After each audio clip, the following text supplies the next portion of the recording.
sorbitol. In order to complement the girl with the microphone, we've added a guy who appears to be recording her with a camera. So apparently they're a news crew that has come to capture the devastating tragedy. Let's zoom up on this camera guy so you can see the details better. Notice that he's recording while simultaneously eating a hamburger with prominent lettuce seen coming out of the bun. The hamburger and the green leafy lettuce is here to help you remember that EHEC is often transmitted via undercooked meat and raw leafy vegetables. Also notice that his shirt says E.Coli 0157H7. This is to help you remember that another name for EHEC is E.Coli 0157H7. If we zoom out a bit more, you can see that a rock hit his camera and caused him to accidentally drop his plate. This rock actually looks a bit like some poop, or if you're feeling vulgar, shit, and is here to help you remember Shigella, or Shiga-like toxin, because EHEC produces a Shiga-like toxin. Also notice that the camera says 60 minutes on the back of it. The fact that the rock is hitting the camera that says 60 minutes should help you remember that the Shiga-like toxin produced by EHEC inhibits the 60S ribosomal subunit. This in turn halts protein synthesis and results in cell death. And just again, once for your review, remember that this strain of E. coli does not ferment sorbitol, as you can see by this part of the scene right here. If we zoom all the way out, you can see that now we've added several rocks falling to the ground that resemble poop. One of them is about to crush the reporter girl, who is now shown holding 3 red balloons. If you look closely at the balloons, you can see that they have little tangled up knots in the string. The tangled up strings resemble the glomerulus, the red balloons resemble red blood cells, and the rock about to crush the red balloons is our symbol for the Shiga-like toxin. So all of this together should help you remember that Shiga-like toxin causes hemolytic uremic syndrome. Remember how that rock crashed into the camera and knocked the plate on the ground? Well, plate sounds like platelet. And the fact that the plate is broken should help you remember that the Shiga-like toxin causes platelet consumption, or thrombocytopenia. Now notice that we've shown another rock smashing and destroying one of the balloons. This is to help you remember that hemolytic uremic syndrome causes mechanical hemolysis, resulting in anemia. Now you can see another worker who has been crushed under the rocks. If you look closely at his helmet, it's oriented in a way that resembles a schistocyte. We've also made it a helmet because schistocytes are also sometimes referred to as helmet cells.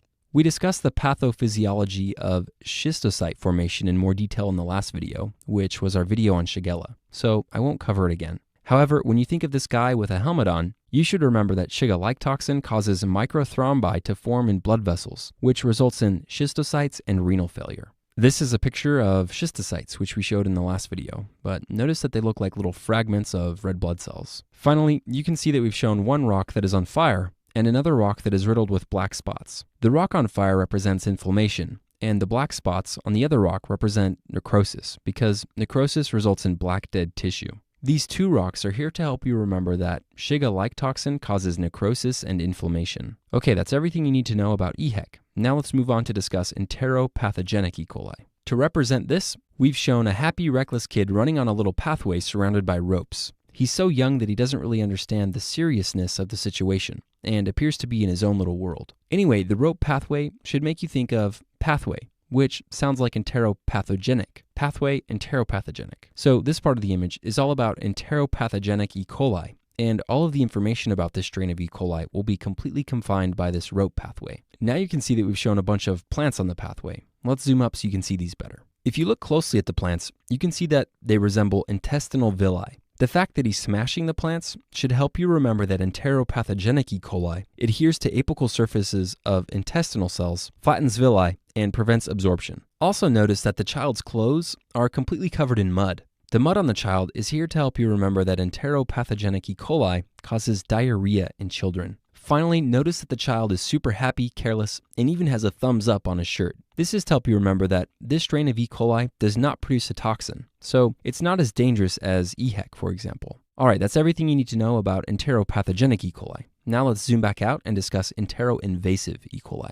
To represent this strain of E. coli, notice that we've shown a vase of flowers next to a pile of coal at the edge of the mine. Together, vase and coal sound like enteroinvasive E. coli. So this little area at the edge of the image is all about enteroinvasive E. coli. Notice that now we've added a rock falling from the ceiling that resembles poop, similar to the rocks next to the reporter on the other side of the image. The poop, or shit, is here to help you remember that the clinical manifestations of enteroinvasive E. coli are similar to Shigella. So it causes an inflammatory diarrhea with blood and mucus that may be seen in the stool. To help you remember this, we've shown one rock on fire and another one with little black spots. So just like with EHEC, the rock on fire represents inflammation, and the rock with black spots represents necrosis. So enteroinvasive E. coli invades the intestinal mucosa and causes inflammation and necrosis, which ultimately results in dysentery. All right, let's wrap up this video by covering enterotoxigenic E. coli. To represent this strain of E. coli, we've shown a big toxic cloud of green gas inside of the area where the travelers are trapped. So toxic cloud for enterotoxigenic E. coli. Now notice that we've added 2 travelers to the scene. You can tell that they're travelers because they have backpacks and are holding walking sticks. The travelers are here to help you remember that enterotoxigenic E. coli causes travelers' diarrhea. This is exactly what it sounds like. Diarrhea that develops in a person who travels from a resource-rich region to a resource-limited region. Notice the little puddles of water next to the feet of these travelers. Also notice that they're surrounded by a little pool of water. The water is here to help you remember that traveler's diarrhea is characterized by a watery diarrhea. Okay, now let's discuss the 2 toxins produced by enterotoxigenic E. coli. The first one is a heat-stable enterotoxin. Heat-stable just means that the toxin is not easily destroyed by heat. To represent this, we've added another character to the scene who appears to be staying warm with these artificial heat generators. He's not too worried like the other trapped travelers, just sitting back, staying warm, and waiting for the rescue team to come. So you could say that he's warm and stable, which is why he represents the heat-stable enterotoxin produced by enterotoxigenic E. coli. The heat generators that he's using are here to help you remember the word generator, which in turn should help you remember cyclic GMP. So the heat-stable enterotoxin overactivates guanylate cyclase, which results in increased levels of cyclic GMP. This decreases the ability of the intestinal mucosa to reabsorb water and salt, which in turn creates an osmotic effect within the lumen of the gastrointestinal tract and contributes to the watery diarrhea present among those infected. So heat generator for increases cyclic GMP. Okay, now let's discuss the heat labile toxin. This just means that the toxin is destroyed by heat. To represent this, we've shown a guy who is an emotional wreck. He's been crushed by the rock and is stuck here, so he's much more liable to emotionally break down while waiting for the rescue team. In other words, he's emotionally labile, or heat labile. So the second toxin produced by enterotoxigenic E. coli is the heat labile enterotoxin. To help you remember the mechanism of this toxin, we've shown a tent right next to this guy. And just like in our other videos, the tent is here to help you remember cyclic AMP. So the heat labile enterotoxin increases levels of cyclic AMP. This in turn increases the intestinal secretion of chloride and water into the lumen, which creates an osmotic effect and contributes to the watery diarrhea seen in the disease. So again, enterotoxigenic E. coli overactivates adenylate cyclase, which increases the levels of cyclic AMP. Now let's talk about this wimpy fire that appears to be going out as it comes in contact with some water. Look at all that smoke rising as it gets put out. Anyway, the fire represents inflammation, so the fact that it's getting put out by water should help you remember that enterotoxigenic E. coli does not cause inflammation or invasion. Okay, remember the 2 bystanders over here that have been here since the beginning of the image? Let's zoom up on them so you can see them better. Look closely at their shirts. And that's right, they have very large popped collars. Collar sounds like cholera. So these 2 guys are here to help you remember that the watery diarrhea seen in enterotoxigenic E. coli is very similar to cholera. Whew, you made it. That's literally everything you need to know about every strain of E. coli. Just to quickly review, the toxic gas cloud and all of the information surrounding it right here represents enterotoxigenic E. coli. The vase right here represents enteroinvasive E. coli. The kid on the path over here represents enteropathogenic E. coli. And the guy laying in a bunch of blood right here represents enterohemorrhagic E. coli. All of the other information in the middle of the image is general information about E. coli.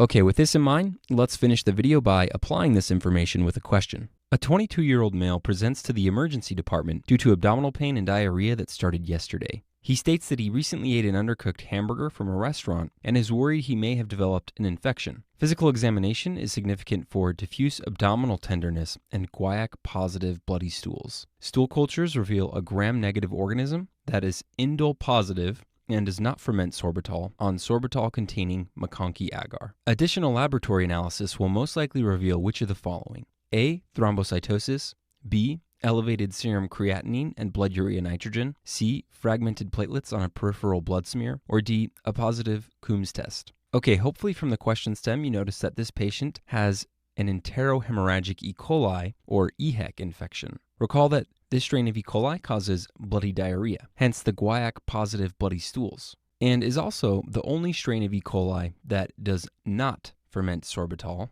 on sorbitol-containing McConkey agar. Remember, EHEC can cause hemolytic uremic syndrome, or HUS, which results in renal damage. So with this in mind, the correct answer is B, elevated serum creatinine and blood urea nitrogen. Recall from physiology that these are both laboratory findings that indicate renal damage. From the image, recall that the guy crushed by the rocks right here has a helmet on and is here to help you remember that EHEC causes schistocyte formation. This occurs because the Shiga-like toxin produced by the organism causes microthrombi to form in blood vessels, which results in schistocyte formation and renal failure. Also recall that the sorbet getting crushed right here is here to help you remember that EHEC does not ferment sorbitol on sorbitol-containing McConkey agar. A is incorrect because HUS causes a thrombocytopenia via platelet consumption, not a thrombocytosis. C is incorrect because the platelets are not fragmented. Red blood cells are. Recall that schistocytes are fragmented RBCs and that this occurs as the RBCs attempt to pass through microthrombi present in the blood vessels. So C is incorrect. D is incorrect because a positive Coombs test indicates that antibodies are responsible for the hemolyzed red blood cells. Again, the RBCs are mechanically destroyed due to microthrombi formation, not antibody-related destruction. So D is incorrect. So again, the correct answer is B, elevated serum creatinine and blood urea nitrogen. And with that, we've covered everything you need to know about E. coli.